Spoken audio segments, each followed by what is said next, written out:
பந்தலே அடி மணக்கும் மல்லிகை பந்தலே என்னை மயக்கி பார்க்க வந்தேன் என்றாலே கண்கள் மயங்கி போய் நின்றேன் கண்ணாலே.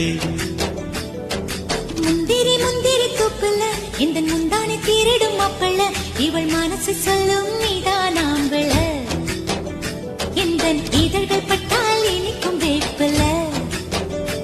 வெள்ளி கொலுசு போலவே காலை உரச வந்தேனே பட்டு புடவை போலவே தொட்டு தழுவ வந்தேனே உன்னை துளசி செடியாய் சுற்றி வந்தேனே.